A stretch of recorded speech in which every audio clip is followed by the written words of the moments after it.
Hello guys, मैं आप सभी का स्वागत करती हूँ हमारे क्रिस्टल हॉल स्टडी चैनल पे। आज हम पढ़ेंगे हेगल फिलोसोफर के बारे में।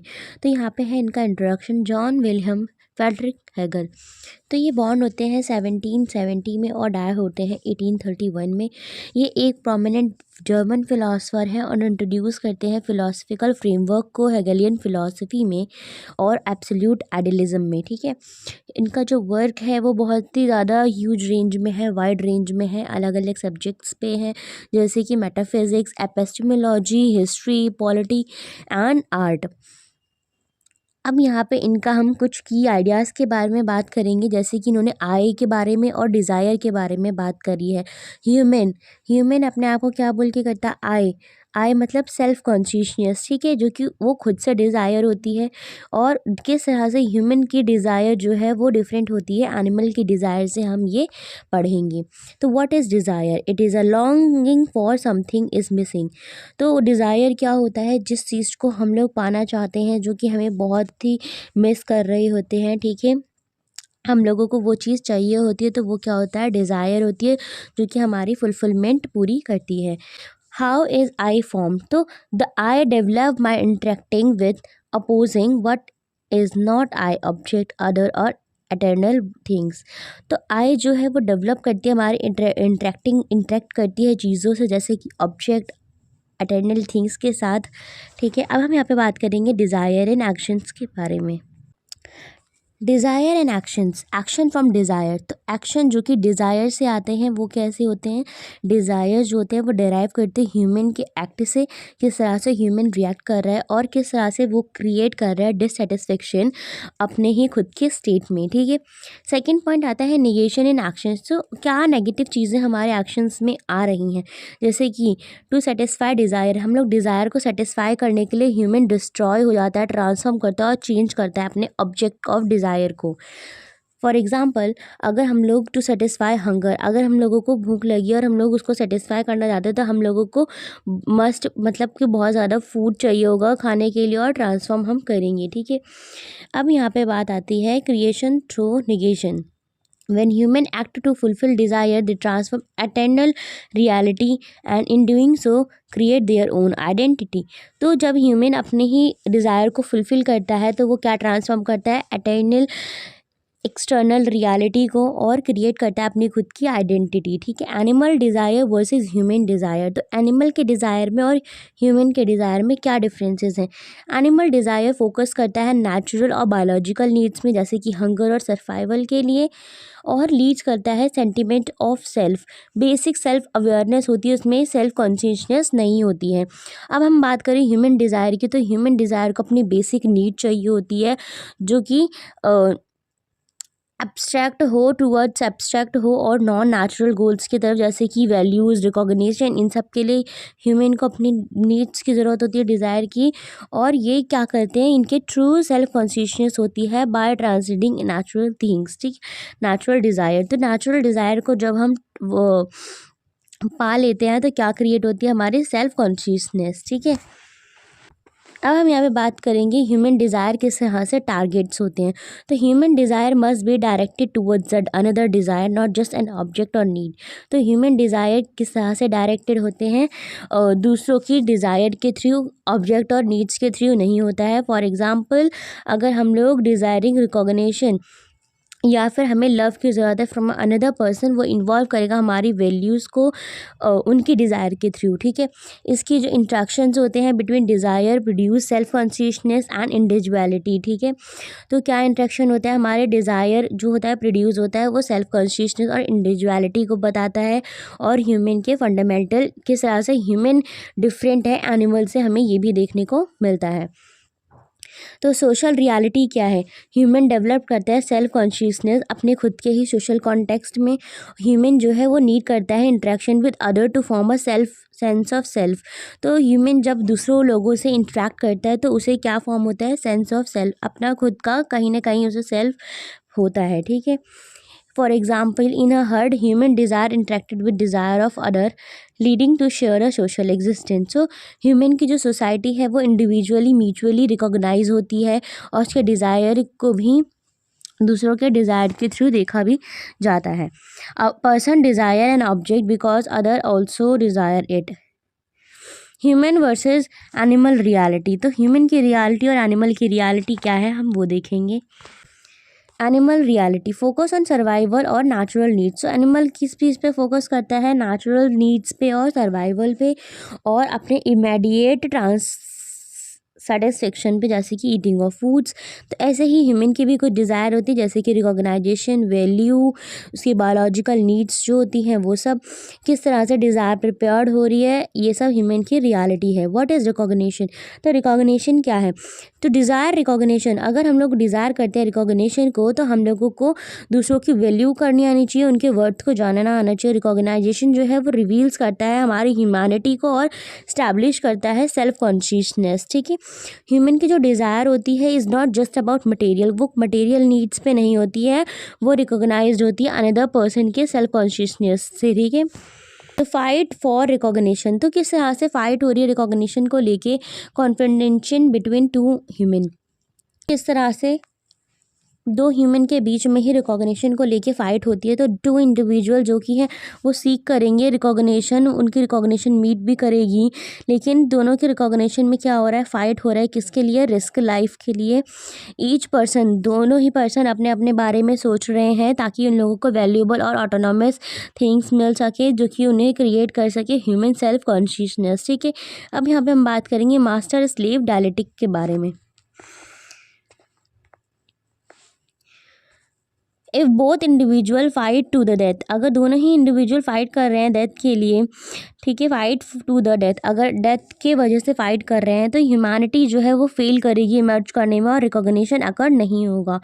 टू अवॉइड डेथ, अगर हम लोग अवॉइड कर दें डेथ को तो इंडिविजुअल क्या करेगा, क्रिएट करेगा रिलेशनशिप बिटवीन किस में, मास्टर एंड स्लेव्स में, क्योंकि मास्टर जो है वो गेन करते हैं recognition from slaves but do not recognise the slave. तो रिकॉग्निशन तो वो लेते हैं स्लेव के थ्रू, लेकिन रिकॉग्नाइज नहीं करते किसको, स्लेव को।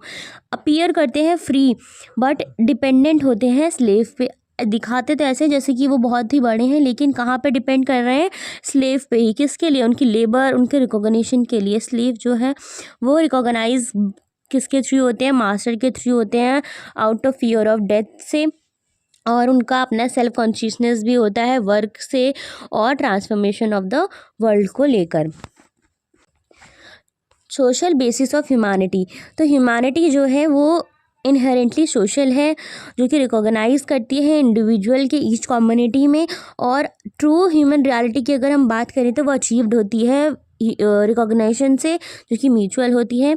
व्हेन बोथ इंडिविजुअल रिकॉग्नाइज करते हैं each other they are as an equal. ठीक है, मास्टर स्लेव रिलेशनशिप की अगर हम बात करें तो स्लेव जो है वो डेवलप करता है इंडिपेंडेंस जो लेबर और गेन करता है सेल्फ कॉन्शियसनेस, और ह्यूमैनिटी जो है वो प्रोग्रेस होती है टुवर्ड्स अ म्यूचुअल रिकॉग्निशन किसके बीच में, बोथ मास्टर एंड स्लेव के बीच में। Master and slave in society, think of employer and employee, तो मास्टर और स्लेव अगर हम देखें इन सोसाइटी में तो वो एज एन एम्प्लॉयर और एम्प्लॉय होते हैं, दोनों के बीच का जो रिलेशन होता है वही मास्टर और स्लेव के भी बीच में रिलेशन होता है, और उनके जो रिकॉग्निशन है वो कहीं ना कहीं विजिबल होते हैं।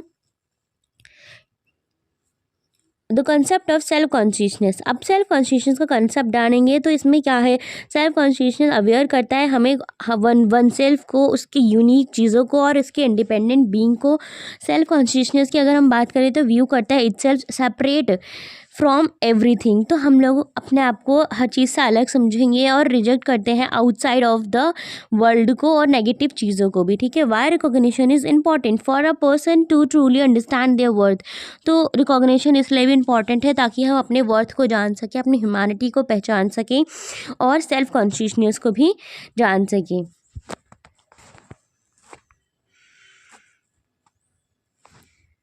तो ये बता दिया था मैंने अभी आपको ऊपर, फाइट फॉर रिकॉग्निशन तो फाइट टू द डेथ के वजह से होता है। अब मास्टर एंड स्लेव में देखें तो मास्टर जो है रिकॉग्नाइज्ड होते हैं but does not recognise the slave, तो मास्टर को तो रिकॉग्नाइज करा जा रहा है, लेकिन क्या मास्टर स्लेव को रिकॉग्नाइज कर पा रहा है, नहीं। क्यों, क्योंकि उसके अपना वो अपने आप को एक सुपीरियर लेवल पे समझने लगता है, तो उसको स्लेव क्या लगता है, उसको स्लेव एज एन बहुत डाउन टू द अर्थ लगता है और ऐसा काम करने के लिए उसको लेबर की तरह वो समझने लगता है, उसको रिकॉग्नाइज नहीं कर पाता है। Significance of the struggle for recognisation is found on the human society and individuality. तो स्ट्रगल जो है रिकॉग्निशन को लेके वो ह्यूमन सोसाइटी में होता है और इंडिविजुअल पीपल तो करते ही करते हैं। अब हम बात करते हैं ह्यूमन डिज़ायर की। तो ह्यूमन को क्या चाहिए कि उनकी वैल्यू और उनके रिकॉग्निशन को ऑटोनॉमस बीइंग, मतलब कि उनको जाना जा सके उनकी वैल्यू को, और किस तरह से वो फाइट कर रहे हैं। टू इंडिविजुअल फाइट करते हैं अपने आइडेंटिटी के लिए कि वो कौन सुपीरियर है और कौन गेन कर रहा है ज़्यादा रिकॉग्निशन, और यहाँ पर रिस्क ऑफ लाइफ की भी टेंशन होती ही होती है। अब मास्टर और स्लेव में देखें तो मास्टर जो है वो विन करता है, वो डोमिनेट करता है अदर्स को, ठीक है। वहीं पर अगर हम स्लेव को देखें तो वो डिफीट होता है, लेकिन उसकी विक्ट्री होती है किसमें, सेव देयर लाइव्स में, ठीक है। अपनी लाइफ को बचा लेता है अंडर मास्टर के उसमें रहकर। मास्टर के पोजीशन जो होती है वो रिकॉग्नाइज होती है स्लेव से सुपीरियर और गेन करती है ऑटोनॉमी एंड कंट्रोल, लेकिन स्लेव जो होती है उसकी लेस ऑटोनॉमी होती है, उसकी लाइफ इन सबमिशन होती है और वो एज एन टूल देखा जाता है ऑब्जेक्ट ऑफ मास्टर के थ्रू। तो बात करें मास्टर स्लेव रिलेशनशिप, तो कॉन्फ्लिक्ट एंड आउटकम्स में देखें तो two people fight for recognition, दोनों फाइट कर रहे हैं किसके लिए, रिकॉग्निशन के लिए। मास्टर जो है वो विन करेगा, स्लेव जो है लूज़ करेगा, ये तो ऑब्वियस सी बात है, ठीक है। अगर हम देखें कि रोल क्या है स्लेव का, तो स्लेव वर्क करता है नेचर के लिए और ट्रांसफॉर्म करता है, और स्लेव जो है वो डेवलप करता है skills, self awareness and independence over a time. Slave जो होता है वो डिपेंडेंट होता है अपने मास्टर पे और गेन करता है इनर स्ट्रेंथ को भी। अब हम बात करते हैं slave of master, role of master. तो रोल जो है मास्टर का वो कहीं ना कहीं पहला आता है कि डिपेंडेंस होता है स्लेव पे, और दूसरा आता है रिकॉग्निशन प्रॉब्लम। तो पहला आता है कि जब वो मास्टर इंजॉय कर रहा होता है अपनी विक्ट्री को, लेकिन किसके थ्रू कर रहा है, स्लेव के। जब स्लेव लेबर बनेगा तो उसके थ्रू वो अपनी विक्ट्री को कर पा रहा है, ठीक है। मास्टर जो है वो कंज्यूम करता है, स्लेव प्रिपेयर करता है विदाउट वर्किंग डायरेक्टली।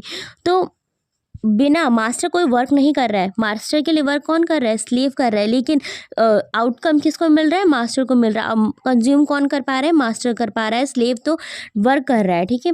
और रिकॉग्निशन प्रॉब्लम भी होती है यहाँ पे, मास्टर रिकॉग्नाइज नहीं कर पाता है स्लेव को, कि वो अपने वन साइडेड व्यू से ही देख रहा होता है, उसकी लैक ऑफ म्यूचुअल रिस्पेक्ट भी होती है। अब हम यहाँ पे बात करेंगे हमने ये बात कर लिया role of master, role of slaves के बारे में। अब describing the relation between master and slave, तो मास्टर डोमिनेंट होता है, स्लेव सबमिसिव होता है। तो मास्टर रिलाई कर रहा होता है किस पे, स्लेव के रिकॉग्निशन और उसके सर्वाइवल पे, वाइल द स्लेव जो होते हैं वो वर्क और फियर के वजह से उनके अंडर रहते हैं, और रोल जो है मास्टर का वो बहुत ज़्यादा डोमिनेंट और कंट्रोल करता है स्लेव को। तो आपको इसमें यही लिखना है मास्टर के बारे में, स्लेव्स के बारे में, किस तरह से मास्टर डोमिनेट कर रहा है स्लेव को। उनके वर्क एंड एजुकेशन के बारे में भी लिखना है, थोड़ा बहुत वर्क एंड एजुकेशन के बारे में भी लिखना है। तो वर्क जो है वो give performance to the human के क्रिएटिविटी को परफॉर्मेंस देता है और शेप करता है स्लेव को भी इनटू सेल्फ अवेयर बीइंग की तरह। लेबर जो होते हैं वह डिस्टिंग्विश होते हैं human from the animal by creating culture and history.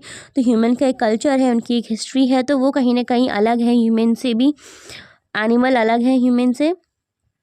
और अगर हम बात करें fear of master pushes the slave to the obedience, अगर हम फियर के बारे में बात करें स्लेव की, तो उसको इतना प्रॉब्लम नहीं होता है, क्योंकि अगर वो अंडर स्लेव मास्टर है तो वो लर्न करेगा, वो ग्रोथ करेगा और आगे बढ़ सकता है। लेकिन स्लेव की जो पोजीशन, मास्टर की जो पोजीशन होती है वो एज इट इज़ होती है, वो अब नहीं हिल सकती है, क्योंकि वो एक सुपीरियर लेवल पे। लेकिन क्या अब मास्टर आगे बढ़ सकता है, नहीं, और स्लेव तो बढ़ सकता है। तो स्लेव डोमिनेंट अभी भी कर सकता है, लेकिन मास्टर नहीं कर पाएगा। इसके बाद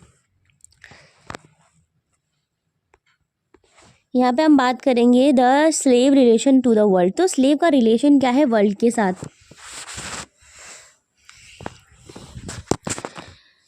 A farmer changes small aspect of the world but does not challenge to the core structure. A revolutionary seek to the overthrow the world entirely given by the dissatisfaction. तो यहाँ पे बात हो रही है कि जो रिफॉर्मर चेंजेस हैं वो छोटे छोटे इफेक्ट लेके आते हैं हमारे वर्ल्ड पे, लेकिन पूरा सिस्टम को नहीं चैलेंज कर पाते हैं। और रिफॉर्मरी में देखें तो वो ओवरथ्रो करते हैं वर्ल्ड को एंटायरली, और डिससेटिस्फेक्शन भी कभी कभार ड्रिवन हो जाती है। रेवोल्यूशनरी एक्शन पे देखें तो वो ट्रू चैलेंजेस को रिक्वायर कर रहा होता है और रिजेक्ट करता है एंटायर वर्ल्ड को, उनके करंट फॉर्म्स को। मास्टर जो है वो डोमिनेट करता है वर्ल्ड एंड स्लेव को। मास्टर डिपेंडेंट होता है ऑन द वर्ल्ड पे और एक्सकेप भी नहीं कर सकता है अपनी रिस्किंग डेथ को।